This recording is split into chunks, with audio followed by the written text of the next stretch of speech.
Hello, everybody, and welcome to the Addiction 911 show. I'm so happy that you're here today.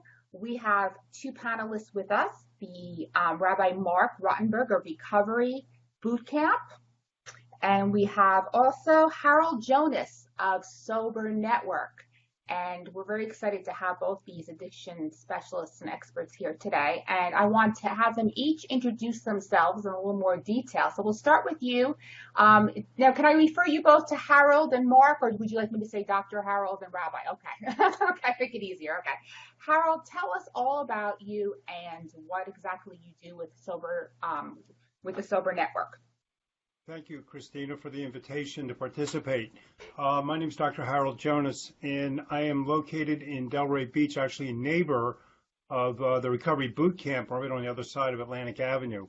Have been in town now since 1987, active in the transformation of the recovery kind of community here in Delray, as well as South Florida and nationwide.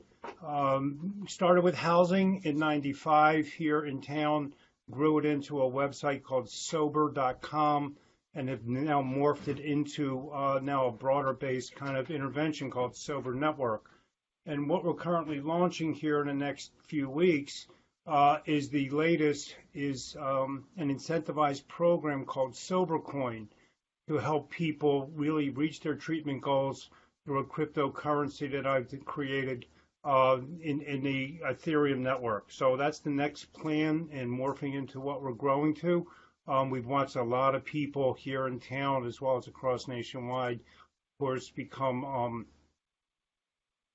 I dare say the word victims of, but certainly fallen to the disease of addiction and to the opiate epidemic that's invaded us and is upon us. And certainly want to contribute in a larger scale. I'm a licensed therapist and have seen a lot of things up close and personal, both professionally and in my family. So that's it in a nutshell and what we're looking at trying to contribute. Great. Thank you so much, Harold. And Mark, tell us about you and the Recovery Boot Camp. Well, I am presently at Recovery Boot Camp. I've been in the field for about 17 years. I've always been a clinician. I started off in California as a certified drug and alcohol counselor, then became a therapist, then became a clergyman, and have combined, in essence, into a sort of interesting sort of mishmash of therapeutic approach, specifically a psycho-spiritual therapeutic approach, blending, I guess Carl Jung called it moral psychology. Now we bring it into the psycho-spiritual realm. And I am here as the minister to the community as well as the case manager at Recovery Boot Camp. I've been here for almost 3 years. It's a 12-step immersion, heavy cycling, very strong alumni-based program. And I operate as the minister to the community, the case manager, as well as group facilitators. I do both the PHP and the IOP groups here. We try to bring a deeper understanding on a spiritual level of the standalone cognitive process that are the steps to the people that are here, so they have a background when they transition out, something a little bit deeper than just a quick run through.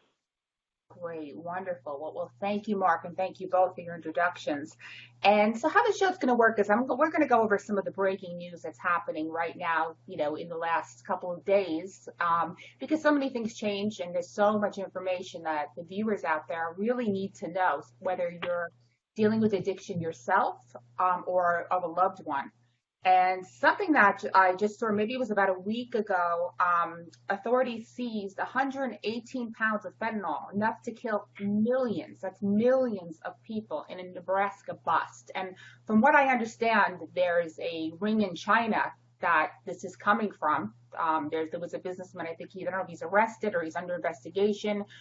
They're actually putting this fentanyl. So for people who don't understand, I'll ask you, Harold, first. Tell us what fentanyl is and what the problem is and how it's killing so many people.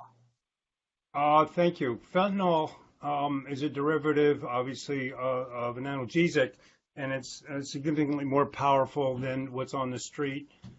Back in the day, a 4 milligram Dilaudid was what the most powerful drug was available, and then they invented fentanyl for really severe people suffering from pain, chronic pain, in the sense that they were bone marrow cancer victims. That's who got fentanyl back in the 80s. And then it's morphed into something to become way more attractive because it's a very long-acting chemical that unfortunately is incredibly devastating on your central nervous system, shuts it down immediately. We're seeing people not even get basically the methodology being injection, which is preferred, out of their arm before they're dead. People are requiring multiple higher doses of Narcan in order to be revived. And this particular interdiction, which is significant, obviously, where quite a few people would be subject to possibly dying as a result of using the fentanyl, if they use it in the purest form, would be devastating. What's happening in the culture of the drug dealer, so to speak, is they're cutting other street drugs, if you would, not just heroin or cocaine, but I'm reading about marijuana being laced with fentanyl, the MDMA is being laced with fentanyl, and everything is really centering around this long-acting analgesic that gives you a euphoric feeling and then obviously a long-acting pain relief, both psychically and physically. This is really scary, especially what you're saying about it being brought into other drugs like marijuana, so people having no idea. And Mark, so are you seeing this happen? I mean, I've heard stories of people who, they think they're taking a Xanax or smoking a joint, and then they're actually dying, having no idea that this fentanyl is in there. And to think that there's this one, they seized pounds of this, 118 pounds, enough to kill millions of people. This is scary stuff. So what has been your experience with this, Mark? Well, we see it being problematic with a number of accidental overdose deaths, because what occurs is, as the doctor so aptly put it, is that we have this very, very potent drug that is easily manufactured. It's a complete synthetic, and so it's, in terms of business, it's a smart model for the drug dealer, but it's horrible for the recipients. And because it is so, microdoses themselves are so deadly and so toxic that really these dealers are not investing the time with the proper, they don't have the stuff to mix it correctly. So any batch of any drug that they're altering with the fentanyl is going to have a guaranteed what we call hot shot, right? So there's going to be a certain section where people are inevitably going to die. The distortion of the addict in the moment is that when they hear about someone dying, that's the drug they want to try. It's that twisted kind of sense of reality that we twist our minds into, as the doctor said. Over time, we affect ourselves in this kind of like hyper-spiritual, convoluted manner where I heard my buddy overdosed and that's dope I want to get. Really? And Wow. yeah, it's really kind of disturbing. Not only that, but you have people that are cycling through, that are getting a little bit of abstinence, getting some clean time, and they're going out. And even in their brain, they're being conscientious. They're saying, okay, well, I was used to doing this dose for my wake up, I'm going to drop it down. But because of the unknown factor of fentanyl being involved in those drugs, a lot of times they fall out their first, second, or third shot immediately after a small amount of abstinence. And it's tragic, very tragic. And it's hard, like the doctor said, multiple Narcans. Right. This Really is brutal. very scary. I mean, when you think about the young kids, maybe 14, 15 years old who aren't, let's say they're not addicts, but they're at a party experimenting like most teenagers do.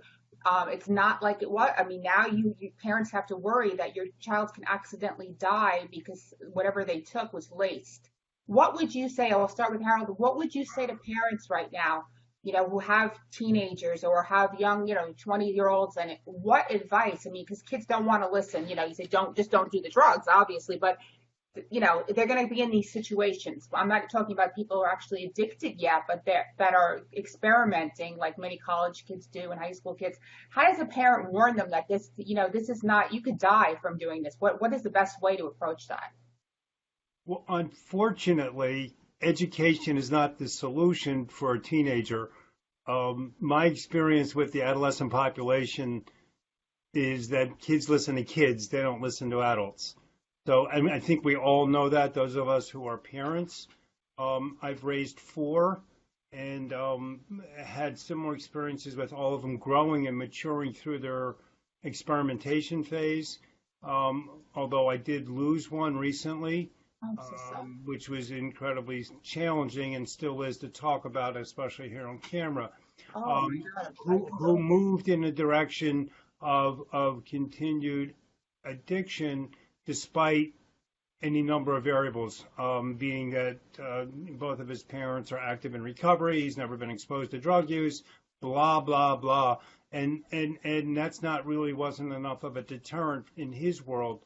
Um, what happens to people when they start to use at such a young age is their brain formulates around that reward system and it continues to seek that reward being pleasure and that saturation.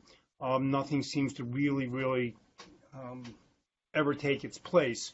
So as they move through tolerance with opiates, whether it's pot as an entry drug or alcohol as an entry drug, and they move into that tolerance factor and more curiosity, like the rabbi said, they're going to go to where the most powerful thing is because they're, again, adolescents, they're very disenfranchised. If you look at today's world and social media, there's so many different things that are same but different. For us growing up, we're all maybe peers in a lot of ways of what we were exposed to. Same thing through normal adolescent development and experimentation, and then catching them before they go 2 or 3 standard deviations out from the norm. Parents have to pay attention to who their kids are interacting with. That's the most critical thing that I share with all parents I work with, is if you don't pay attention to who they're interacting with and try to steer them in a direction of connectivity, whether it's through religion, sports, after-school activities, something of that nature, you're going to lose them. You're going to lose them to a peer group that's like devastating. And then this whole, languaging about an accidental overdose. Anybody that uses drugs anymore, they're doing it by choice, as we all know. And that's the whole idea, is to restore choice to them through a treatment model. And that's a whole nother conversation. How that treatment model is most effective, but the restoration of choice. And then once they pick up again, because the receptors are clean, whether it's through an abstinence-based thing, is that then they're saturated and dead. I mean, it's like that quick. And we know that from experience. They read about it, they hear about it, they go to funerals of their friends. And again, that invincibility of adolescence is it'll never happen to me. And that's the problem. And Mark, you would agree with that, right? It's just that they think they're invincible especially teenagers, and they just don't understand. And many, not only teenagers, 20 or 30-year-olds or older, they don't think that it's going to happen to them. And then unfortunately, the odds are now much greater with this fentanyl on the streets that you can seriously die from taking one illegal pill or a couple hits off a joint. I agree. And the doctor mentioned this kind of peer education type of dynamic, which is hugely important for people at that age. But what's also sometimes and quite often equally as important is education for the parents themselves. And what we have to understand is the systems dynamics being what they are, family dynamics being what they are, there's transference and countertransference and projections without even anybody's knowledge. And there's a lot of projected guilt and ideas about what I did. I wasn't a good parent. I didn't do this right. I didn't do that right. And for instance, we run here at RBC, we run a webinar every Thursday night for families. It's an 18-week course. And we talk all about the disease, modeling, the entire process, and focus heavily on boundaries, how we write boundaries, how we prevent enabling, how we do these things. And if you look just at the NIH and the numbers across the board, the chances for an adolescent and early adult to attain long-term recovery is increased exponentially when the family themselves get education and treatment for their own mental problems that they really just get by osmosis, just by proximity to the identified patient causes the family to get corrupted and sick as well. And a lot of the education, the doctor said that the parents have to be aware of who they're hanging out with and what they're doing. And that's really based in the education and then developing solid boundaries. Solid boundaries are not going to control the adolescent's behavior, but they're going to protect them and their mental health so that they can be in a stable position if crisis does occur for that child. Very, very important. Yeah, I think if I might add, Christina, real quickly, the parents' anxiety about their kids is so significant and playing into that same theme there with Mark was what was saying. But the most important thing with families is that both parents have to agree on the parenting style of how that's going to occur. because kids are just great at being able to split parents. And if there's any weakness in the system, they're going to find it because that's basically what their job is to keep pushing and pushing and pushing. And that's part of, a recurrence of a developmental process and so forth. So their whole disenfranchisement, their apathy, their depression of adolescence, compared to other kids, blah, blah, blah, all these things that, they go through. Look, I have a whole bunch of biases around this, so I have to be very, very careful so I get invited back. So I'll save that for another conversation. But why these things occur across our country, and they're not limited to South Florida or the metropolitan areas, but they're going on right now in the middle of Illinois with a different drug. They're using methamphetamine, or they're making, something else to take them out of their psychic pain of finding their way at this time between 14 and 18. You're like, what do I do? What do I want to be when I grow up? And they look at the world and are like, maybe not. Let me delay that decision. So that's part of what's happening. Where adolescence, for me, at my age, adolescence, you were done at 18. That's it. And then it went to 21, and now it's up to 26, and now it's even extended to 30. Because you're now going to stay on mom and dad's insurance until you're 30 with exceptions. So they're like, what's the rush? What's the rush? What's the hurry? And they look at their parents who, are struggling and it's not so attractive to them, because you have all the one percenters and then the rest of us. And that's what the world is. It is really scary times. I mean, I have 4 children as well. I have my 2 sons are now 24 and 25, and they really, as teenagers, boy, did they give me a run for my money. But now, thankfully, they're in a good place. But what is really scary, and we live in South Florida, is we moved from New Jersey.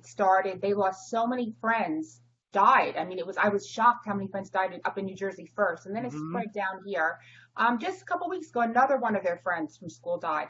Again, suddenly 24 years old, suspecting it was the drugs. It's like an epidemic. I've never seen anything like this. Growing up, I never lost. When I grew up in the 80s, there was cocaine. I never ever saw heroin.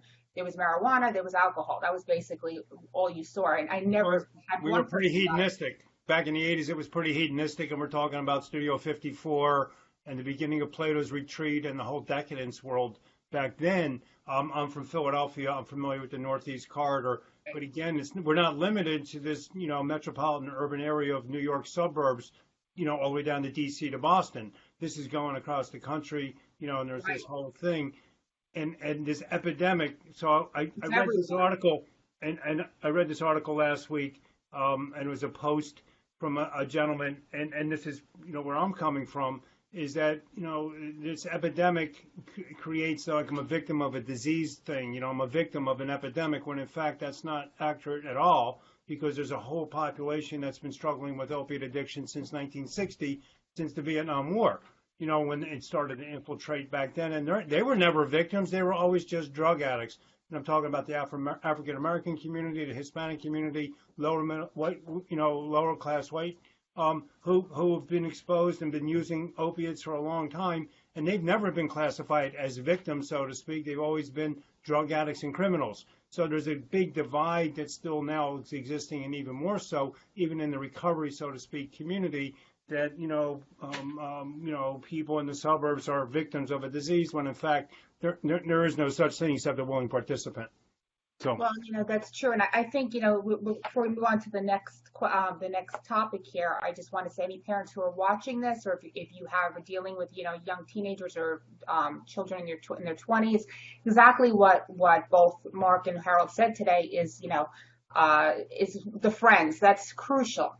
Really pay attention to who your kids are hanging out with, and and definitely discuss this with them, and because unfortunately, this is, like you said, going back to the original subject, 118 pounds of fentanyl. I mean, that's millions of people, but we've got a serious problem in our country here. So just moving on to our next topic, and I'll start with Mark. Recently in the news, forced rehab has been questioned in the addiction battle. We have about 35 states currently have provisions that allow the families or medical professionals to petition a judge who can order an individual into treatment if they deem that person's a threat to themselves or others. Here it's called, I believe, the Marchman Act in Florida. But there has been, lately in the news, there's been resistance to this. And there's some states questioning whether they should continue with this. Mark, what is your opinion on, like in Florida, we call it the Marchman Act, but this whole forced into treatment, does it work? And do you think it should continue? Well, I absolutely believe it should continue. Forced interventions may not work in the moment, but in my experience, there's no such thing as a failed intervention in the long run. I started my career in California, and they were doing Title 24 and sentencing to treatment.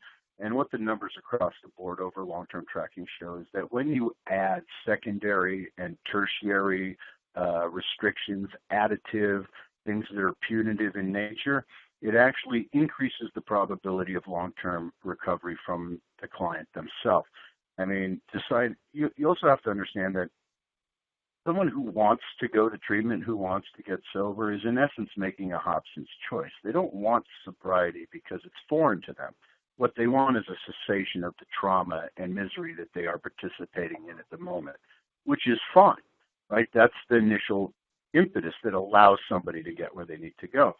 But having a secondary overhanging punitive reality or a tertiary, a third or fourth or even fifth stage possibility that reinforces the necessity for them to stay abstinent for at least the amount of time to get past post-acute withdrawal, to let them get neurologically and physiologically reconstituted into some homeostasis, do some work, therapeutic, cognitive, all of these things. It increases the probability of their chance to stay sober. Also, even if they do have relapses or tend to go out or they minimize their disease, the information is not lost. It still exists. It's still in their head, and they're still aware of it. And so it may take multiple incarnations, but the truth is there is no such thing as a failed intervention, and the numbers specifically show that long-term treatment works long-term, and when it is mandated and there's secondary and tertiary things hanging over their head, the numbers get increased, 15 to 20% higher success rate across the board in mandatory things. That's great to know. And Harold, what is your opinion on forced rehab? That's what they're calling it. Force is a pretty strong word. I know the languaging in some of these articles is right. I'm just pulling it right from the headlines. In the intervention world, which I've been part of for very many years until it became somewhat driven by things other than the person. The actual word we would use is coerced, and it's coerced. And when we do interventions, which I still do, we're looking at really accessing what little bit of health is left in that individual when we do a structured intervention. Of course, all this got somewhat corrupted and kind of, unfortunately, Hollywood angle presented with the TV show, and that's not really the way we do it professionally. I've had a lot of success as far as having people go with coercion and sticking in this treatment center and having that magic happen of, yeah, this isn't so bad. External control is what I think Mark was referring to in terms of increasing the likelihood of long-term abstinence. Abstinence is not equal recovery, and it's a whole new definition of what recovery really constitutes now. But what, most importantly, from my perspective, is that we want to help people make better decisions for themselves, which is contributing to the community, their family, and to their own well-being, however that's accomplished. We know that criminal justice has not been a very effective intervention. People don't learn anything really rehabilitative in a setting like that, and they can't build enough jails and institutions like that fast enough and staff them fast enough anyway. So we're really in a quandary in terms of how we're going to respond to the crisis that keeps getting, a lot of PR and TV time, this crisis that has actually been in existence as long as I've been around. My whole life has either been watching people use drugs, using drugs myself, or helping other people get off of drugs. So it's, a good 60-year run, and it's been around way before I was born. So we're not talking about anything new. We're just talking about a lot more people because there's a lot more people, and there's a lot more ways to connect with those people. And my methodologies of how that happens is going to be through their cell phone. And so if somebody is watching, and I'll ask you, Mark, or this, a loved one of somebody, and they're debating whether or not they should, get that person Marchman active here in Florida or use any of the other ways to get that person into rehab. From what I think you're both saying, it does help increase the chances of them getting better, and it's better than them dying. It's probably definitely worth a shot if you feel they are harming themselves. So Mark, Right. would you say, go ahead, do it, don't feel guilty, just this is something you Sure. person. Yeah, absolutely do it. And, enlist the help of professionals that have a long-term experience in recovery. And the doctor's right, abstinence and recovery are different things, but attaining a modicum of abstinence in a controlled environment where the locus of control is focused on the professionals allows them to get to the point where maybe recovery becomes an amenable kind of idea for them, where it becomes attractive. And bringing in professionals is always a good idea. And education in the families. I mean, what we have to understand is there's a societal problem as well.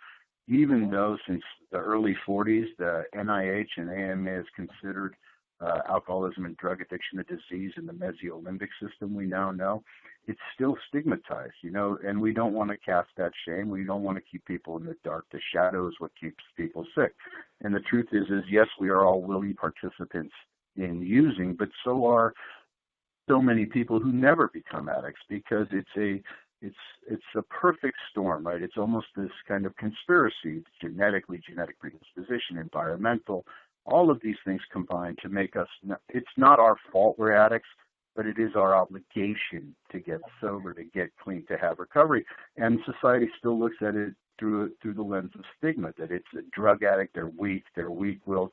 The doctor mentioned it when you're talking about minority populations and the distortion of view. He's absolutely correct, and it still exists that way. So anything that you can do vis-a-vis education, eliciting the help of professionals, bringing an intervention through that coercive treatment is huge, because it's tough love. Boundaries, tough love, no enabling. Enabling is doing for them something they can and must do for themselves. You have to do for yourself. You have to bring them to the table. They have to make the choice. Anything you can do to bring someone to the table is a hugely proactive thing. I would much rather have someone hate me than them be dead, And as a family member, that's the option you have to take, the mindset. I would much rather have them be vehemently angry at me than to see them dead on my couch in the morning. Not going to happen. Tough love. Well, yeah, that's easier said than done, as we talked about, parental anxiety. And most importantly, before we get too far along, every one of these states and their legislative bodies that created these instruments, having filed multiple Marchman Acts with people on behalf of people, let's not put a lot of stock in that, only because of my experience with the length of time it takes, and now with the potency of the drugs that people are using. This would not be the forum to educate, but you can go to the internet, download a Marchman Act, and look at the statutes here in Florida on how it works, so you have some understanding before you call a professional, before you decide to pick up the phone and say, I want an intervention. When people call me, I work for the family. I don't work for the addict, because the addict's always going to do what the addict does, regardless of what we do. We want to get the family into a healing process and stop the splitting in that system. As Mark has said over and over again, it's most important that the family gets educated on how they're going to respond, because what they've been doing to this point is continuing to allow this and permit it in their life. And the addict, again, the active drug user, which we might also add here if it may be apropos, is really the minority. A lot of people use alcohol and they're not alcoholics. A lot of people use marijuana and they're not addicted. A lot of people use Xanax every day and they're not addicted. So we still haven't figured out scientifically why some people cross that line. And that may be, the magic pill everybody's continuing to look for in terms of brain chemistry and neurology and et cetera. Whether we'll see it in our lifetime remains to be seen. But most importantly is that we have to deal with our own internal anxieties and our own empowerment as people, and make more clearly informed decisions about how we're going to conduct our lives and how it's going to affect people we love and people that love us. And I agree with the doctor. I just frame it in terms of spirituality. Everything that he says, I approach it from the spiritual end of the spectrum. But it's identical. Same. Personal empowerment is what it's about. It's just to look at the textbook. of Alcoholics Anonymous. People talk about, I'm powerless, I'm powerless, I'm powerless, I'm powerless. The word powerless appears one time in the body of the text, and it's in past tense. The entire book is predicated on the idea of receiving power, becoming empowered, utilizing it to make informed decisions and free will, and making your life better, making your life different. Quality of life is what it's all about. I agree 100%. Absolutely. And depending on the legislature and the police and the pickup orders and the incarceration that the people are threatened with, it can sometimes be an exercise in futility, but throughout the families communicating with one another, that in itself can be very, very helpful and soothing. Yeah, and unlike the kitchen where too many cooks spoil the broth, in this field, the more information, the more people active, the more people on the same team, unable to be triangulated, unable to be split, unified front, that is the strongest way to have efficacy in treating your identified patient, 100%. Absolutely. I mean, I think you could really do the best that you can do, because I know there are people who are probably watching this who maybe unfortunately did everything they could in their power and still lost someone to addiction. And, some people will live with that guilt. Maybe I didn't do enough. I did too much enabling. But ultimately, like Rob and Mark, what you just said, it was about, free will. It's obvious there's a disease and there's not, but it's going to come down to the path of that person. I mean, you can't control another human being at first. You can do everything in your power and try to help that person, but ultimately you're not responsible, at the end, if God forbid, the tough love, they say hit rock bottom. Sometimes the bottom is death, unfortunately, and we're seeing this. And I think a lot of parents and loved ones struggle with that, if after the fact, if God forbid a tragedy occurs, that they, they're devastated, thinking they could have done more. So Harold, what would you say to that a parent who's now, lost somebody and thinking, God, I could have done more? What would your advice be to them if they're watching? I'm listening and processing simultaneously, and the reason being, as I mentioned earlier, we just lost our 27-year-old. I didn't know that. My gosh. And he struggled, and we struggled as a family through his active use and then abstinence and active use. And this is the irony, is that as a parent, I was blessed with a phone call because there was a traffic fatality as opposed to an overdose. Now, that's how crazy and upside down and convoluted life has become, where a family like ours, who has an active addict in their life, is happy that we didn't get that call, we found your son from an overdose. But there was a traffic occurrence. We got a chance as his parents to let him go, in the trauma unit. Just 5 weeks ago. Oh my gosh, I am so sorry. And it's really, raw. And I'm sitting here, and my parenting style was different than his mom's. And unfortunately, those are some of the outcomes of what occurred in our family. It's a devastating blow and something to really kind of crazy to be talking about here live on camera. But in fact, I'm one of those grieving parents as we speak, and also a professional that it was only his father and not his therapist, of course, and only her husband and not her therapist.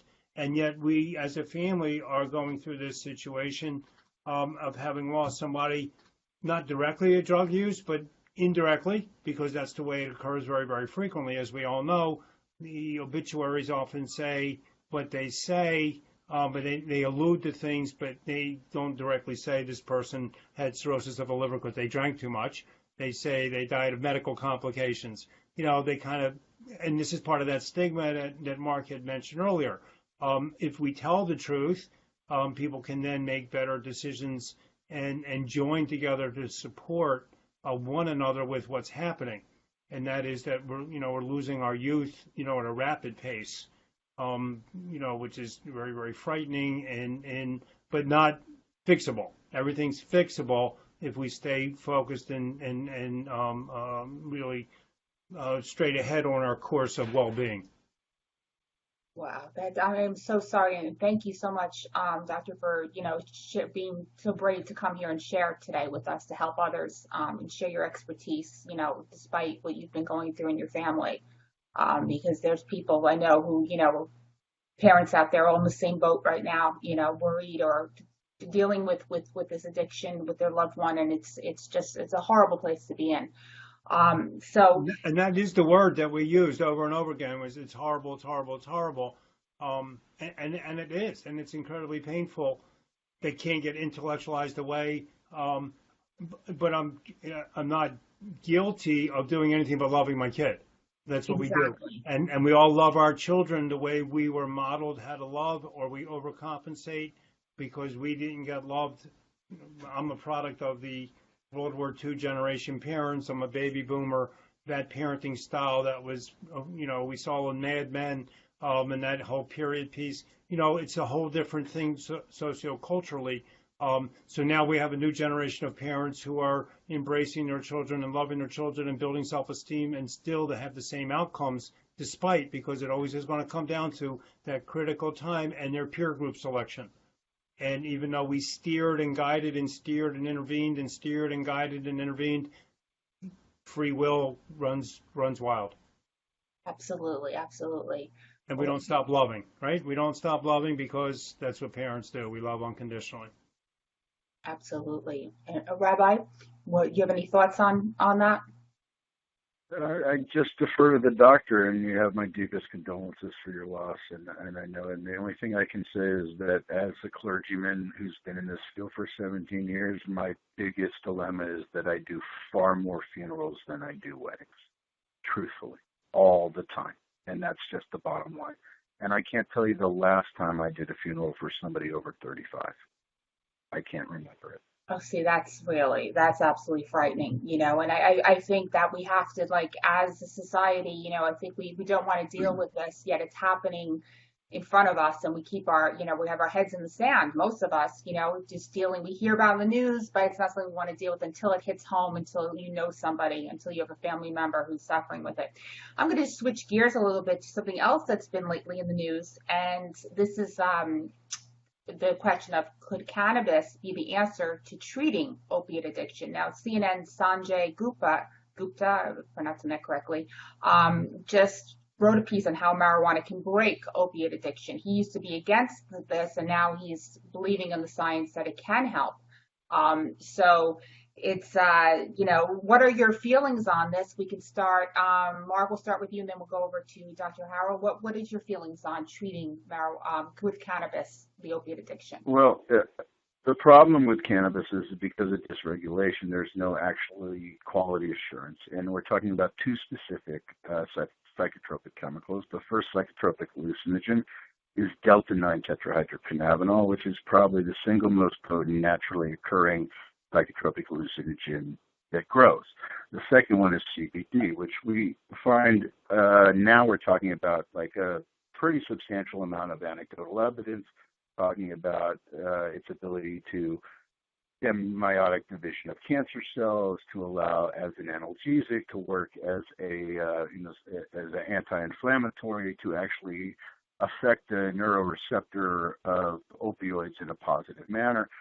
And the Israelis are really at the cutting edge of this in terms of being sanctioned by the government to actually do these type of things. And all this is really peripheral at the moment, as long as the federal government has a scheduling on this drug. And it's different. What you have to understand is that recently, so cannabinoids are inherently a GABA type of drug, and you have a naturally occurring cannabinoid in your brain, and it regulates anxiety. With the advent of the ability to, genetically alter and genetically modify these type of cannabinoids, what's occurring is you have the strongest marijuana that you've seen in years and years and years. I don't want to label it a gateway drug or not. I mean, every junkie I know drank milk first, so there's that. But what I do know, beyond a shadow of a doubt, is you're starting to see secondary problems with cannabis users, specifically in anxiety disorders, because their brain stops producing the cannabinoid that exists to regulate anxiety because it's being replaced. The bioavailability of marijuana is super high. It stores in adipose tissue, which is fat cells, which your brain is. There's a very long titration half-life, 18 months at times before you enter post-acute withdrawal. And it's becoming far more devastating. I'm the doctor's age. I remember smoking weed young. Everybody smoked weed. I grew up in California, and not all of those people became junkies or addicts. I mean, thousands of them didn't. The majority of the ones I know didn't. So if there's, first of all, there has to be a replacement of the federal statute on this. It has to be actually approved for research in a very quantifiable, technical way at the highest level of medical approaches. It has to be researched. The fact that it's illegal and scheduled as Schedule 1, which has no medical basis, is what has prevented this type of reality. There's possibilities for all types of things. And, the problem is that we see a lot of these new kind of things as medically assisted treatment, which theoretically is a sound program. However, what we see as MAT here is actually drug replacement therapy that's been around forever. Started with opiates with methadone in the 60s and 70s, and it transfers. If we look at the methodology of harm reduction across the board, classic harm reduction has a final goal of abstinence. It's the way to treat that in a reduced kind of hazard area to bring about abstinence long term. So we have to be more open. We have to be honest. There has to be transparency about the drug. It has to be researched and funded correctly. And you have to stop incarcerating people for being sick, because that mentality is what destroys any real chance to make really strong forward strides against this disease. Absolutely. Doctor, what is your opinion on cannabis for opiate treatment? I concur really wholeheartedly with Mark shared. There's not much more to add on the scientific side. And I'm more of a proponent for anything that works, because what's happening isn't. So my open-mindedness has certainly become more evident as the advent of licensing in Florida has started to become more proliferate. Just last week, I was with another new licensee that opened up on West Atlantic Avenue right here in Delray, and their target market is the geriatric population in High Point. So when you start your career professionally, at least when we did here, you get exposed to a number of different populations, and we watched, at least for me, I watched the geriatric population get Baker Acted every Friday night to fill beds in psychiatric hospitals, and the abuses of the Baker Act and other legislation, and be given medication. There's no real longitudinal studies on a lot of these meds that have been prescribed. Marijuana's been around a long time. I've used it for pain relief back when I had a very careless accident back in 1974, and actually used it specifically in my own personal life to get off of opiates. And that was where my own receptor was open to morphine. If I were to show you the outcome of this, I had an amputation of my left hand, operating power equipment under the influence of various chemicals, blah, blah, blah. And I asked the doctors, again, this is anecdotal and nothing researched, but let me use pot instead of morphine, and they were like thrilled. It was like, what a great idea. And then it stayed as a very effective, but again, just like, our natural chemicals for pain relief that are getting replaced by opioids, it's the same thing with the cannabinoids and anxiety. What people really get really frightened about is running out. It's the same habit. They get their anxiety builds around, I'm going to run out, I'm going to run out, I'm going to run out. What do I do? People won't travel, like the methadone, intervention, or now the Suboxone intervention, and now the marijuana intervention. It's going to be, what do I do when I can't get it anymore? Or what happened with the pill mills. If you were here for the pill mill epidemic that occurred in South Florida, and people made tons and tons of money, because it was really driven by one thing, again, driven by money, not by the well-being of the people. It's the same thing with the marijuana. We have to be very, very cautious about what the motives are behind people opening and the operators, et cetera. The intervention in and of itself is going to play out as it's going to.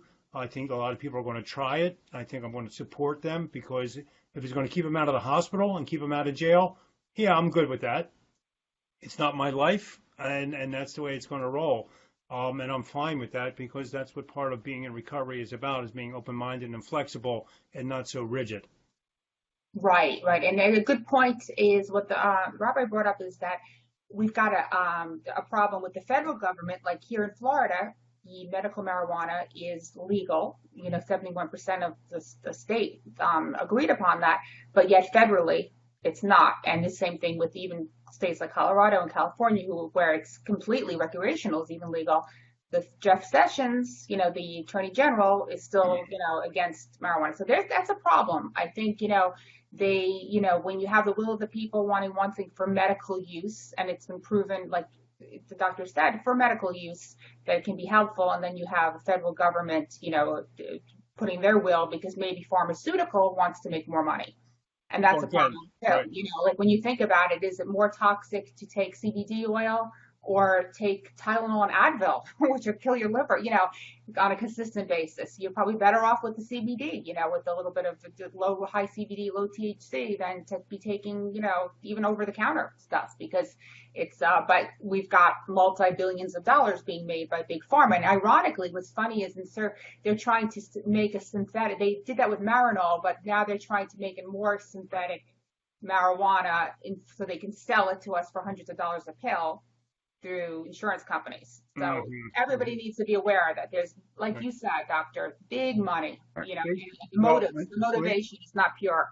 Well, when you look at the big money piece, part of the problem with the federal stuff that Mark brought up and you also, agreed with, is that all these dispensaries can't, they're basically committing crime. They can't put the money in the bank. So then the whole demarcation of cryptocurrency started to occur, which segues into what I'm doing, is we created the sober coin to start to incentivize people for behavioral change. That's the outcome of what all of my work has been.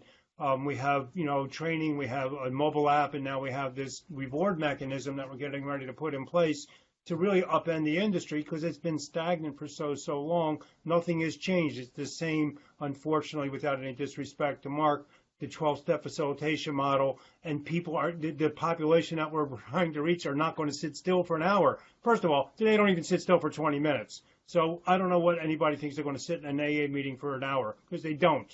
And anybody that's been to a meeting watched them go in and out, because they are not programmed anymore to sit still that long. We have a 20-second attention span. That's what they're getting conditioned to, not a 60-minute attention span. So we need to really learn how to meet people where they're at, not where we think they are or where we think they should be, but where they truly, really are at. That's an interesting point, because with the cell phones, it's true. I think I've heard it, we have less attention span than a goldfish in this day and age right now, because we're on the phone. To sit an hour without looking at your phone is probably a huge. I mean, for somebody. No, they can't do it. If you take you got to withdraw. You have to talk about anxiety. You got a withdrawal symptom if you take their phone away. Now, that's interesting. So it's a form of addiction as well. And that we can talk about that as well. But there's something interesting. I'll just segmenting out into this. I have another thing on my notes here. There is I don't know if it's the first, but you mentioned the new currency, the cryptocurrency. And there's actually an addiction clinic in Scotland that opened, because there are people in financial analysts who are, becoming addicted to the cryptocurrencies. And so it's like a gambling type of obsessive compulsive. So it's another thing like gambling, computer, cell phone addiction.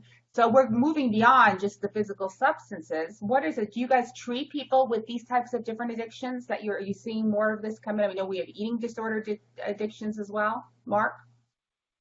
Well, yeah, what we found and what we know absolutely vis-a-vis the science and, the advent of PET scans and active CAT scans is that the stress reward system that is activated in the mesiolimbic system between the limbic system and the prefrontal cortex is identical whether it's a substance abuse disorder or whether it's a process abuse disorder. And it used to be gambling was the number one step down after substances were passed over. But what we find now is porn is the number one. And in fact, the NIH is doing huge studies on it. And oddly enough, their data comes from Pornhub, one of the largest purveyors worldwide. All the metadata is going into these studies from that particular purveyor. And you do have to approach it the same way, because whether the neurochemicals are stimulated from an external replacement therapy through drugs, or whether they start to develop this pathology, this speed pathology that occurs naturally with the neurochemicals in the brain, it's the same thing. Stress and reward, stress and reward. And what's lacking is and it's really bizarre, and I don't want to sound generalistic, but it's that spiritual component.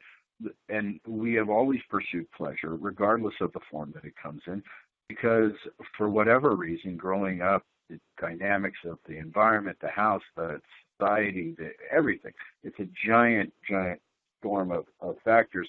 But what we've always done is eschewed the pursuit of pleasure because it took too much effort, and we engaged in the pursuit. We eschewed the pursuit of joy because it took too much effort, and engaged in the pursuit of pleasure, which was quick and easy. And somewhere around the line, that switch got flipped, and we have to look at how to flip it back, right? Because joy almost never contains that seed or the kernel of pain, whereas joy itself always does. Pleasure is about pleasure. I'm not going to sacrifice pleasure to get pleasure, but I'm willing to sacrifice pleasure to attain joy. It's the transcendence of that existential pain, of that little kernel to come internal. It's lasting. It's not transient. And that's really, I think, what's been lost. And I think that modern society has lost its ritual basis for these type of things, demarkers of growing up in adulthood. And, the doctor talks about this like short attention span theater reality. This is instant gratification, and it's paramount. I mean, I'm a straight up dopamine and recovered alcoholic, and I can tell you that instant gratification was never fast enough for me. If I could speed that up to the speed of light, I'd do it every single time. And it took me to step back because I'd always floundered under the misinformation that if I increased the intensity of the experience, the impact on me would be increased as well.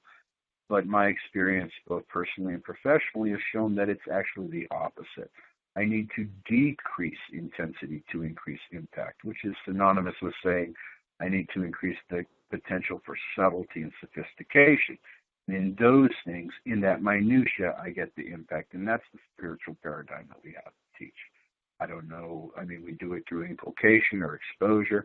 And, to harken back to what the doctor said earlier and what you also mimicked was you can't make somebody do something they don't want to. But what you can is you can create a circumstance where it makes it very attractive to them. And that's the bottom line, making it attractive, right? I always thought that I was cool to be a hard, degenerate kid, and it turned out that being a dork is the coolest thing I've ever achieved in my entire life. That's a really good point. And that brings up to what the doctor was saying about, with the attention span and like being 20 seconds opposed to an hour. And I know there's a lot of apps and stuff too now with the 12-step trying to help people, get on their phones and be able to, to get the help. And doctor, you were talking about your coin as well. So is this going to be the wave of the future now? I'll start with Dr. Jonas as far as, having to meet people, like you put it, where they are at. And for treatment, you think the industry is adapting to this technology-wise, trying to get get people right on their phone somehow to treat them? Well, it's interesting.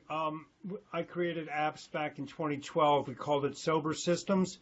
It's an app for accountability because that's the component aside and in addition to the spiritual piece that's void in many, many people. And as Mark had indicated, the accountability is the next piece that's really been absent as well, is that left to their own devices, people have a tendency to really saturate their pleasure sensors as opposed to what Mark calls joy and psychic fulfillment. So the apps are slow to be adopted. There's billions of dollars that have been poured into the app market. There's an app for everything. My app was recognized by SAMHSA for medication-assisted treatment. It's award-winning, and yet nobody will use it in the treatment industry, mainly because the industry is designed for people to fail and come back in the front door. So they say, see you later. Go to a meeting, join a home group, get a sponsor, and hopefully you'll live to come back soon because we know you're going to come back, without saying that, right directly to them.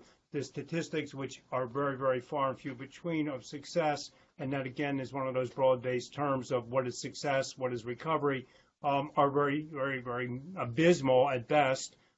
We know that the 12-step model doesn't calculate any data. It's only estimates and self-reports. So we really are at a loss as an industry, so to speak, professionally, to really determine what is really effective for the majority of people. That's why there's so many starts in so many different directions. And again, I have a pet peeve that a lot of the interventions are designed for people of a certain ethnic and racial background as opposed to the general consensus who can't access services. Thus the reason for my development of mobile applications, because everybody has a phone, everybody can do this.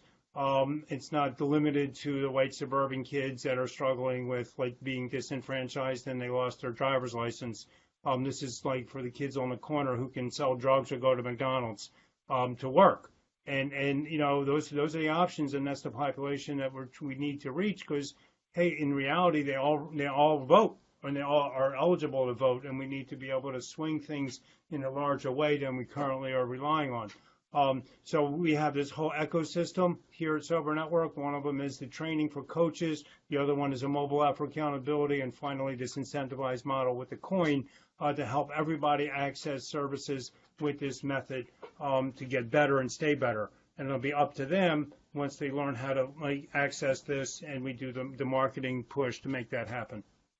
You really bring up a really important point about the fact of, and it's true. I mean, you know, you're both in the addiction field, but we do see this. It's very expensive to get treatment. And if you don't have insurance, we've had many people write in. I've had people message me at Addiction 911. I don't have insurance. I need help. Right. Where do I go? And, you What do I know, do? and that's not what unfortunately, the addiction community as a whole, generalizing, they want the money. I mean, unfortunately, Hey, it's look, big business. there's one public facility that people can access on a Marchman Act if they're indigent, and it's called the Drug Abuse Foundation in Delray Beach, Florida, and that's for all of Palm Beach County. Okay? And this is outrageous. It's absurd. Right. It's absolutely absurd. So they want to, you know, want to make more beds. There aren't enough beds. There's not enough qualified people to provide services, and we can go on and on for another half a day, Right. surely, with this conversation. You know, so we know what the problem is there. What are the solutions? The solutions are, more beds, more money. But no, that's not the solution, because there's no efficacy to determine that what they're doing is effective. And what are they defining as recovery? So the best way is to meet people where they're at and have them report on their terms, and then give them an incentive to do something different, like get better, stay better, with money. The only thing people respond to is money. They don't respond to like, oh, you know what? I lost my finger. Do you think that got me to stop using drugs? No, it got me to switch drugs. I lost my license. You got me to stop driving drunk? No, I decided to take Uber and keep drinking. People lose their arms, their limbs, their loved ones, and they still are at it. Okay, I'm getting a little bit passionate and a little bit angry, because I hear a lot of people talk about a lot of problems. I don't hear a lot of people talk about solutions. And I'm a very solution-oriented person, and that's essentially where I'm at with this conversation. Well, thank you so much, Dr. And I'll let the Rabbi respond to that. What are your thoughts on what he just said? Well, there's a couple of things. First of all, let me say that I agree with the doctor on the simple fact that not everyone is a nail, so hammers are not applicable at all times. I also agree absolutely that population targeting and demographic targeting for different disparity in patients is absolutely necessary. You have to look at the multifaceted realities and address them where they are. As far as the tracking goes, we now have a lot of things that are developing in the last 3 to 5 years under SAMHSA approval. We have, for instance, there's a VISTA tracking unit which continues to track in terms of success, and it's a real-time tracking, pre-entry, during, post facto. Also, there is, believe it or not, there is a tracking capacity of 12-step models. It's not. I mean, they have a census that they put out, but that's not how they do it. It's a little subversive. So in terms of Alcoholics Anonymous, the General Service Conference actually has pretty accurate numbers. They decided not to redo a copyright on the Circle Triangle, which is the logo before the production of the 4th edition. What they did is they made a deal with people that produce coins, and each coin is minted with a year, and it's pretty much a standard small T tradition across the planet to give these on when people have anniversaries.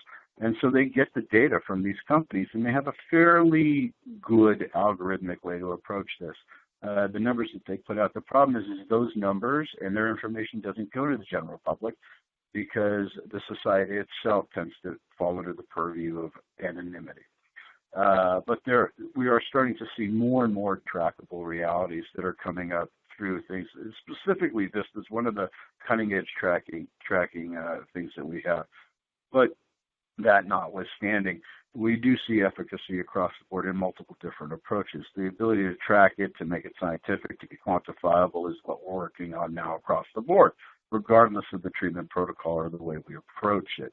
And there is something to be said about the fact that there are very few beds for people that can't afford them.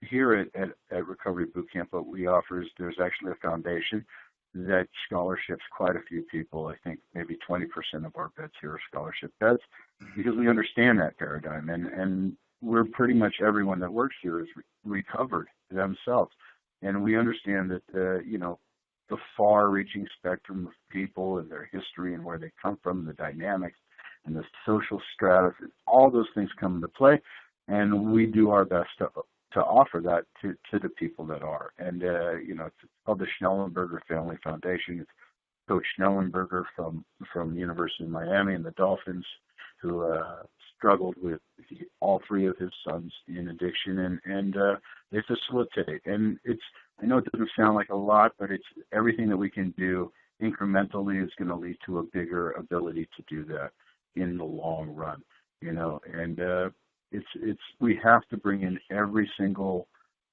factor from every single community and every single approach and everything. And for instance, we have, to get back to this idea of the short attention span, how do you make the technology accessible? It's starting to get that way. We actually we're one of the few facilities that offers a virtual reality program that's a curriculum-based program.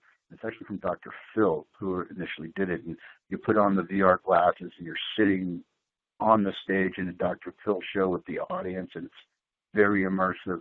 And again, is it going to be the end-all, be-all? No, but it's another thing that brings, how do we transmit the information in a way that's accessible and meets the client where they are, understanding the necessity for things to be in shorter increments, in more impactful realities.